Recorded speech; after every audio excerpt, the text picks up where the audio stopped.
Hello everyone, and welcome back to my channel. Today we are heading over to London's Chelsea neighborhood for the annual Chelsea in Bloom event. I say the word event loosely because Chelsea in Bloom is a free kind of thing to see and do in Chelsea as part of the Chelsea Flower Show. So the Chelsea Flower Show is an annual ticketed event. I have been before. I highly recommend it if you are in town or you're a local while it's going on. I, unfortunately, if you can hear by the sounds of it, I had a really bad sinus infection, so I couldn't go this year, but I'm gonna make up for it by checking out Chelsea in Bloom. And what happens is around the Chelsea Flower Show, it's usually like a week or so, and by they, I mean different retailers, restaurants, shops in the Chelsea neighborhood do these gorgeous floral installations, and each year there's a different theme. So the theme this year is flowers on film, which I'm so excited to see this imagined in floral installation. So basically we can see floral installation themed around movies and also movie icons. So let's go head over to Chelsea and see what is happening this year. My first stop for Chelsea in Bloom was Jo Malone, which is located just off of Sloane Square, and this one was more inspirational than based on a specific film or film character. They partnered with Ricky Paul Flowers and they created a floral display that was inspired by the impact that Britain's diverse landscapes have on the film industry. So the idea is that the display outside of the store would have this film set feel and would take inspiration from the misty moors, the heather-clad hills, the ancient castles of the Scottish Highlands with this wild, fresh flower bloom with lots of thistle, heather, and lavender, to name a few. And it was really lovely, I think very well done and worth checking out. I next wandered over to Hackett, which is a British menswear brand, and their inspiration came both from Agatha Christie and the Orient Express. The idea was that they would design this beautiful floral display inspired by the British DNA of the brand and Agatha Christie stories, with the idea of having flowers and mysteries collide. All welcome on the Hackett Orient Express. The flowers were so intricate and beautiful. It really was a delight to see this installation. Next up was one of my favorite displays of Chelsea in Bloom 2023, which was Tiffany & Co., who not surprisingly took inspiration from the famous Breakfast at Tiffany's film. This is originally a book from Truman Capote, which was published in 1958, and it tells the story of a girl going through life on her own terms. And the display takes inspiration from the opening scene where Audrey Hepburn is wearing this unforgettable pearl necklace, and in the display the necklace is fashioned with these gorgeous white flowers and baubles, and it is just eye-catching, stunning. I just had to stand there for ages and take it in. After I turned the corner toward Pavilion Road, and this, I guess, like entrance of Pavilion Road always has a really incredible installation. It's not affiliated with any specific retailer or brand. It is done by the Chelsea in Bloom team, and this is the Oscar statue. It is absolutely massive, and I love how they displayed the red flowers with the classic Union Jack bunting. It was just a really powerful installation and display, and if you can tell by the crowds, a very popular one. I then made my way down Pavilion Road and stopped in front of Olivia von Hall, which is a retailer that sells luxury women's nightwear like pajamas, and their installation pays homage to Walt Disney's The Jungle Book.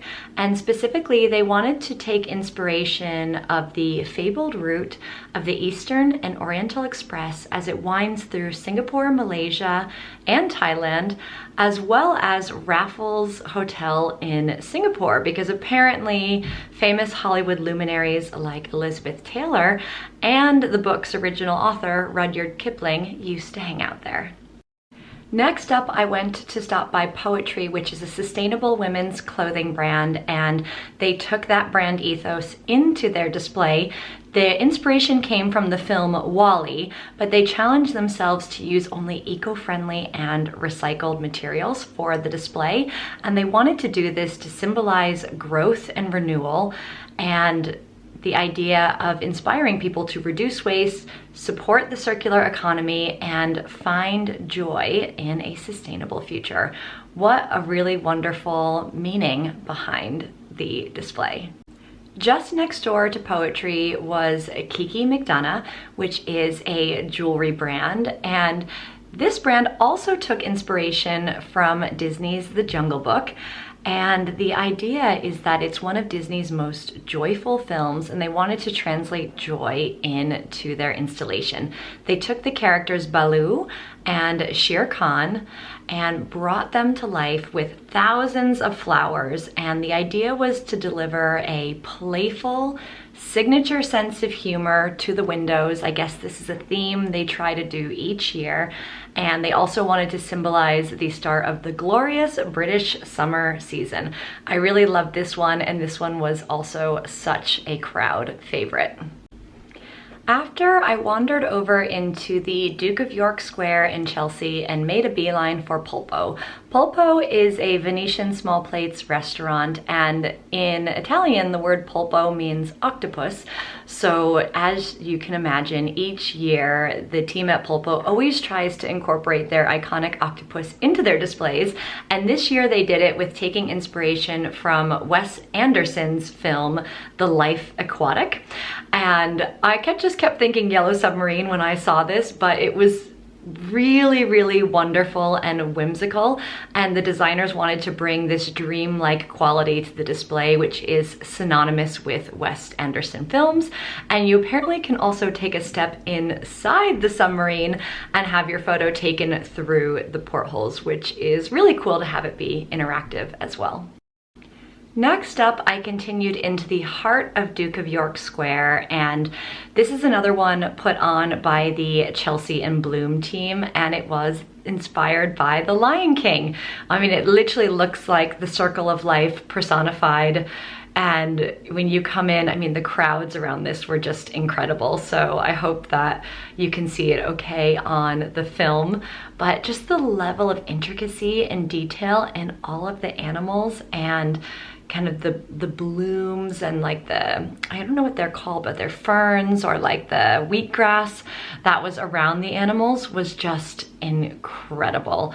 This was such a delight to see. And there were also some rhinoceroses made out of tree bark. So, I mean, every year Chelsea and Bloom just really continues to raise the bar. Just adjacent to the incredible Lion King display was Self-Portrait's Cheshire Cat, which is inspired by the film Alice in Wonderland. And what I thought was really interesting about this one is Self-Portrait's founder and creative director, Han Chong, actually designed the floral creation himself. Well, at least I think the inspiration for it. And it was just so stunning how they brought this to life through the different flowers that they used. Unbelievable level of attention to detail with this. I next wandered down the King's Road and was stopped in my track in front of women's retailer Pinko. Now, Pinko took inspiration from the film The Little Mermaid, and there's this incredible mermaid and kind of sea-themed floral display out front. But what I loved about this is the brand Pinko took inspiration from the character of the Little Mermaid, who is a kind of a strong feminine feature. She takes the risk to pull from her own world and fight for her belief and dreams. And they also strategically displayed specific dresses in the window to symbolize how the mermaid was looking to kind of step into the next chapter of her life and live the life that she dreamed.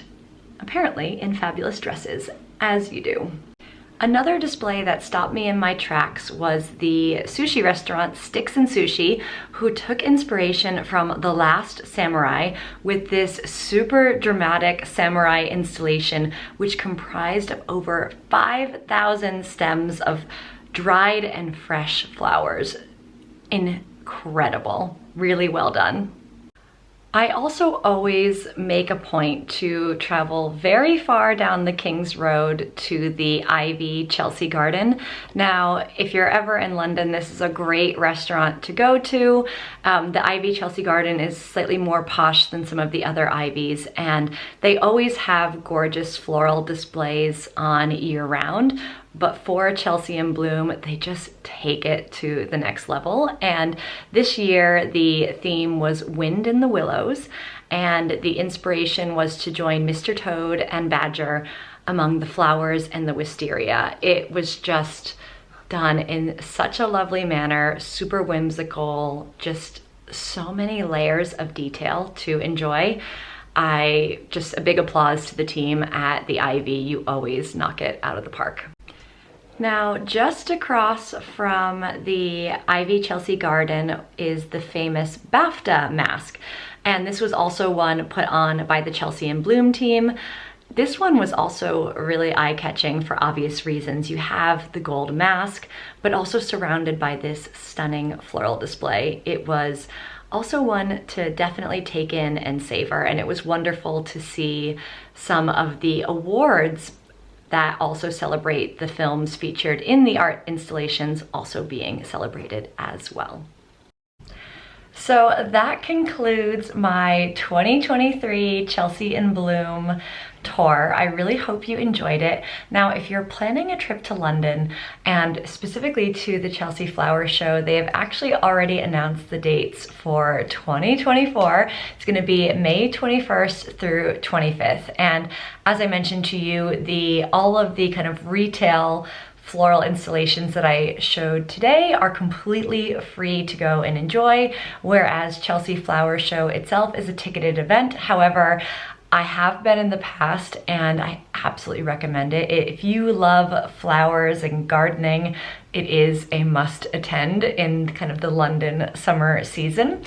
And yeah, but just know that in addition to going to Chelsea Flower Show, you can also go see the Chelsea in Bloom retail exhibitions for free on top of it. So win-win in my book. So if you like this video, please hit that like button.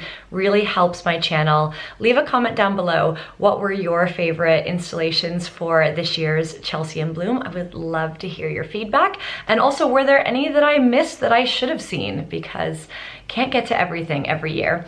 But if you did like this video and you want to stay tuned for some of my wonderful life in London and travel adventures, please consider hitting that subscribe button. It's completely free. All it means is that you see my videos when you pop back onto YouTube. So thanks again for tuning in, and I will see you soon.